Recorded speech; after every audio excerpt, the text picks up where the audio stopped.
And so I began with the 1/48 scale MiG-21 Soviet Air Force and export model from Academy.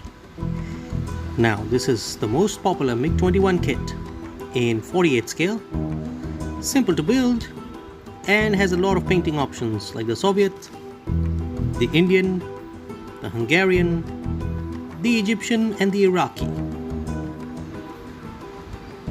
And my area of interest, without a doubt, the Indian Air Force version from 24 Squadron Hunting Hawks, which I'll be converting to a MiG-21bis. So let's take a look at what's inside the box. Here's the first set of sprues with the drop tanks and the other assortment of weapons. That's the second set of sprues with the front section of the nose, the rudder, turning it around, we've got the wings and the undercarriage assembly. Put this to the side. We've got the third sprue bag with the remaining fuselage half, the elevators and the clear two-piece canopy.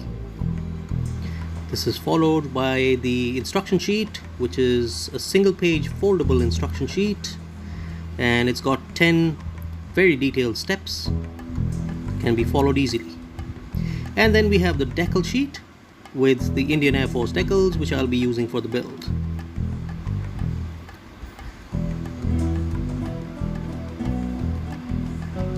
So here begins the assembly, and I start off by cutting off the seat parts from the sprue, as the cockpit will be the first thing that I'll be assembling. Here's a little bit of cleaning and required a little bit of scraping as well to ensure that the parts are clean before I glue them together. And here's a look at the basic cockpit structure. I'm putting the control column in. It looks pretty nice. And here's my experiment with primerless painting. I painted the inner walls of the cockpit with emerald green, but without a primer this time. I wanted to see the effects of painting with and without a primer. So the cockpit was primed in black, and then the cockpit floor assembly was painted in the emerald green. And you can just simply follow along to see how well these colors have come out.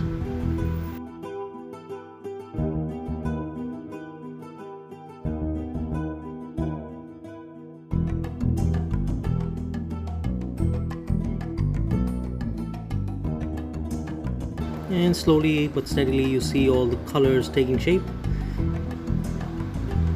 Here's some detailing of the seat belts that I did with the fabric paint that I made on my own by mixing brown and white. And then I took a set of Sharpies to detail the instrument panel in the cockpit.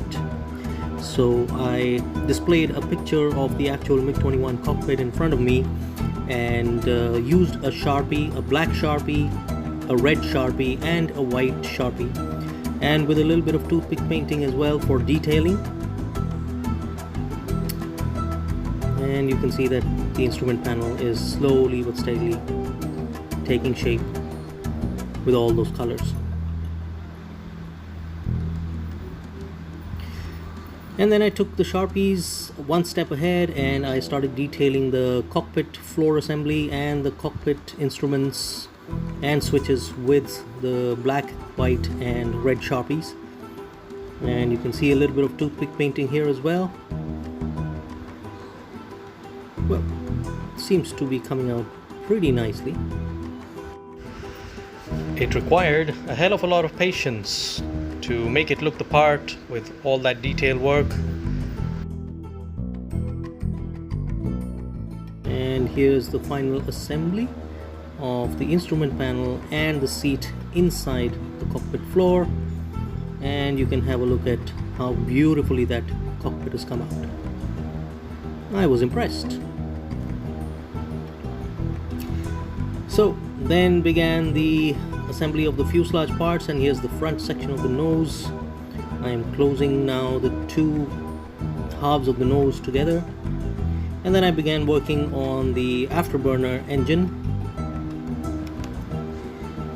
and you can see me cutting them off the sprues now and following the instructions, assembling the afterburner inside the tailpipe, closing the tailpipe assembly, and here's a look at the afterburner. I then moved on to the fuselage and the assembly of the afterburner inside the fuselage half. Close the two fuselage halves together and then joined the front and the rear section of the fuselage with a little bit of glue. And then I started drilling the holes in the inner part of the underside of the wings. These holes are actually holding places for the hard points for the weapons on the underside of the wings. And you can see all the holes have been drilled out. And I then started with the assembly of the control surfaces like the ailerons and the flaps.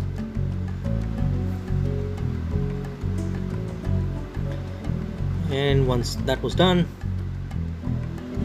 I moved on to the assembly of the HUD section. Now you can see that this is slightly adjusting itself at an angle, so a lot of sanding was required to get it to fit correctly.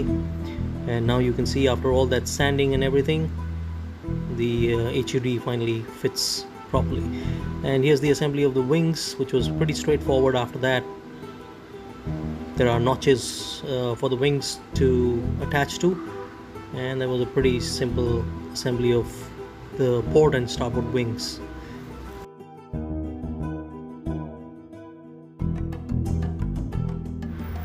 And then I moved on to the undercarriage assembly.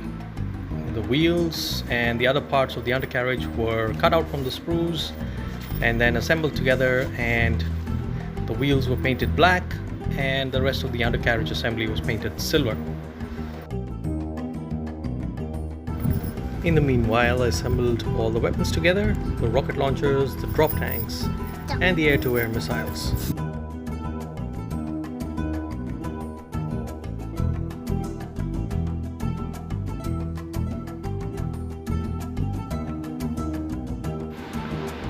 And then it was time to start the most tedious job of any build, which is the filling and sanding of various gaps in the model. So here you can see me cutting out some thin strips from masking tape, and here's the aircraft, and I am kind of covering the seam line on the nose section of the aircraft.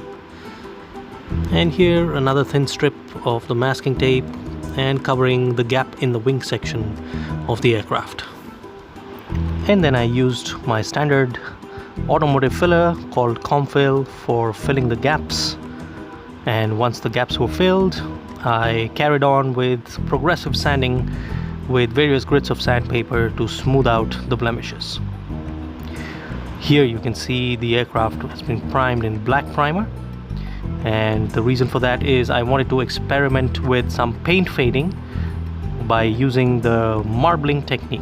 So basically this technique works over a black primer. So what you gotta do is prime the entire model in black and then use white paint or a paint that is slightly lighter than the actual paint that is going to finally go onto the model, and then paint these random zigzag patterns all over the aircraft, or particularly where you want the fading to be. Now once that is done, use very light coats of paint, and here you can see me using the Indian Air Force gray-green paint, which is called the Tipnis Gray, and I'm painting very light coats over the entire model.